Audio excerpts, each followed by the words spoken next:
Good morning students. Last class में मैंने आपको बताया था कि मैनुअल क्लीनिंग के जो वेज होते हैं उसमें से दो चीज़ें मैंने आपको लास्ट क्लास में बताया था। पहला आपका था स्वीपिंग, जिसके लिए कि ब्रूम इक्विपमेंट हम यूज़ करते हैं। दूसरा बताया था मैंने डस्टिंग। आज जो मैं बताऊंगा अगेन मैनुअल क्लीनिंग में और कौन कौन से टाइप्स होते हैं। तो फर्स्ट है आपका damp dusting. This is the most preferred way of cleaning in hotels, as surface can be wiped as well as dusted, removing any sticky or dirty marks at the same time. Means अब sweeping में क्या होता है कि sweeping में आप sweeping या dusting की अगर बात करते हो तो सॉइल्स रिमूव तो होते हैं सरफेस से, बट अगर ऐसे सॉइल्स हैं सरफेस पे जो कि स्टिकी सॉइल्स है तो वो चीज़ें डस्टिंग या आपके स्वीपिंग से रिमूव नहीं हो सकता। तो इस पर्पज़ से हम क्या करते हैं, डैम्प डस्टिंग यूज़ करते हैं। डैम्प डस्टिंग जब आप यूज़ करते हो तो क्या होता है कि जो वाइप भी हो जाती है चीज़ें और जो स्टिकी सॉइल्स होते हैं वो भी इजीली रिमूव हो जाता है।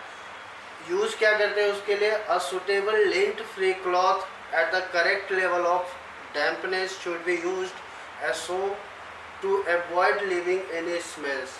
लिंट क्लॉथ यूज़ करना होता है, ठीक है, लिंट फ्री क्लॉथ यूज़ करते हैं और उसमें जो डैम्पनेस डालते हैं वो एक्चुअल लेवल पे जितनी रिक्वायर्ड होती है उतनी ही क्वांटिटी में डालते हैं ताकि स्मेल ना रह जाए उस डैम्पनेस का, ठीक है।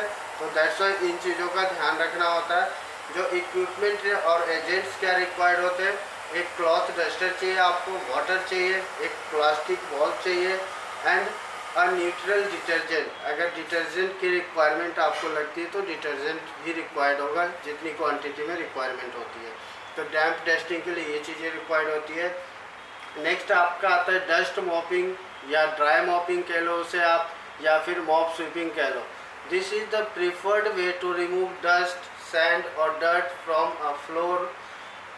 If these substances are not removed from the floor on a daily basis, they will continually scratch the surface finish, diminishing its luster and will eventually penetrate down to the floor itself. अगर आप regularly इस work को perform नहीं करते हो, dust mopping अगर regularly नहीं करते हो तो क्या होगा कि जो जिस भी सरफेस पे है वो चीज़ें वो धीरे धीरे क्या होगा, बढ़ते जाएगा और जो सरफेस की एक्चुअल स्टैंडर्ड होगा, एक्चुअल फिनिशिंग होगी वो दिन ब दिन कम होते जाएगा। तो इसलिए डस्ट मॉपिंग जो है वो रेगुलर बेसिस पे करना होता है। Dust mopping is done with a dust control mop that may or may not be wet with a cleaning solution. अगर रिक्वायर्ड है तो वेट होगा, अगर रिक्वायर्ड नहीं है तो वेट नहीं होगा। मीन्स अगर क्लीनिंग सॉल्यूशन की रिक्वायरमेंट है तो हम यूज़ करेंगे, अदरवाइज क्लीनिंग सॉल्यूशन यूज नहीं करेंगे। Using such a solution stops the dust from rising while dust mopping use. जब भी आप मॉपिंग करते हो तो आपको जो मॉपिंग करने का डायरेक्शन होता है वो आपको इस तरह से करना कि जो 8 नंबर्स होता है 8 नंबर बनाना है आपको मॉपिंग करने के थ्रू, ठीक है। मॉपिंग जब करना है तो 8 नंबर क्रिएट करना है। जब भी हम करते हैं, जब आप प्रैक्टिकली करोगे तो उस टाइम आपको पता चलेगा, ठीक है। Do not drag the mop straight backward, ठीक है। 8 नंबर बना के बैकवर्ड में आना है, डायरेक्टली बैकवर्ड नहीं करना है आपको मॉप को।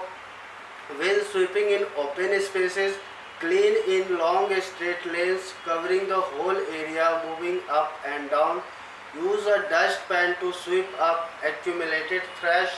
Always carry the mop head upward very carefully after you have done and then shake into a bag to clean. Dust mopping removes gross soil but also redistributes and leaves behind large amount of fine particles, right? अब इसमें equipment क्या required होते हैं, equipment आपको dust control mop required होता है, dust pan required होता है, डस्ट कलेक्शन बैग रिक्वायर्ड होता है एंड डस्टबिन रिक्वायर्ड होता है। ये इक्विपमेंट्स आपके रिक्वायर्ड होते हैं इसमें डस्ट मॉपिंग में।